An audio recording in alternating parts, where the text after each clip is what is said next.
புத்தாண்டு கொண்டாட்டங்களில் எல்லை மீறும் சம்பவங்களை தடுக்க கட்டுப்பாடுகள் விதிக்கப்படுவது சரியான நடவடிக்கைதானா என்பது குறித்து மக்கள் குரல் பகுதியில் திருப்பூர் மாவட்டம் பல்லடம் மக்கள் தெரிவித்த கருத்துக்களை காணலாம். புத்தாண்டு கட்டுப்பாடுகள் தேவைதான். ஆனால் அது காவல்துறையினால் நடைமுறைப்படுத்துவதில்லை. ஏன்னா போதுமான காவல்துறையினர் இல்லாதனால நடு இரவில், அதாவது 12 மணிக்கு நடு இரவில் நடக்கிறதுனால காவல்துறையினால் அந்த கொண்டாட்டத்தில் நடக்கிற தவறுகளை, அங்கே இருக்கிற பிரச்சனைகளை, சட்டம் ஒழுங்கு பிரச்சனைகள் அதிவேகமாக வாகனத்தில் போய் இறந்து போயிடுறாங்க. புத்தாண்டு கொண்டாட்டத்தில் அதிவேகமாக வாகனத்தில் சென்று இறந்து விடுகிறார்கள். மேலும் பார்த்தீங்கன்னா அடுத்தவரோட நிம்மதியை கெடுக்கிறாங்க. எனக்கு தெரிஞ்சு இதுவே பத்தாது. ஏன்னா போன வாட்டி நிறையா விஷயம்லாம் நடந்திருக்கு.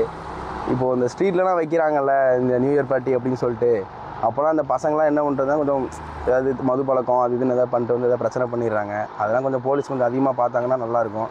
அதேமாதிரி இந்த பைக்காக இருக்கட்டும், டூ வீலராக இருக்கட்டும், காராக இருக்கட்டும், இந்த சைலன்சர்லாம் மாற்றிட்டு விருண்டு வரும்போது இந்த வயசானவங்கலாம் பாவம், அவங்களாம் சின்ன குழந்தைங்கள்லேருந்து எல்லாம் தூங்கிட்டு இருக்க டயத்தில் அவங்களாம் டிஸ்டர்ப் ஆகும்.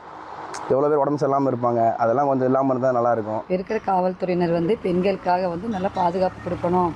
எதுக்கு போகிறதே கொஞ்சம் இதாக தான் இருக்குது. பாதுகாப்பு கொடுக்கணும். இந்த வண்டி வேகமாக ஓட்டிகிட்டு போகிறவங்களெல்லாம் கொஞ்சம் கண்ட்ரோலாக பார்த்துக்கணும் காவல்துறையினர். மது போதில் எல்லாருமே நிறைய பேர் ரேஸ் இதுவும் பண்ணிகிட்டு இருக்காங்க நியூ இயர் அன்னைக்கு.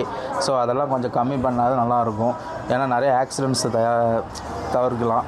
அதுக்கப்புறம் ட்ரிங்க்ஸ்லாம் இந்த போதைப் பொருள்லாம் கொஞ்சம் அதிகமாக இருக்கிறதுனால கொஞ்சம் கம்மி பண்ணிட்டாங்கன்னா நியூ இயர் கொஞ்சம் சேஃப்டியாக போகும்னு நினைக்கிறேன்.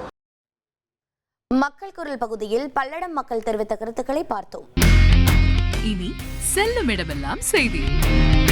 தந்தை டிவியின் வாட்ஸ்அப் சேனலை ஃபாலோ பண்ணினா செல்ல இருக்கும் இடமெல்லாம் செய்தி. இதோ QR கோட் இப்பவே ஸ்கேன் பண்ணுங்க, ஃபாலோ பண்ணுங்க.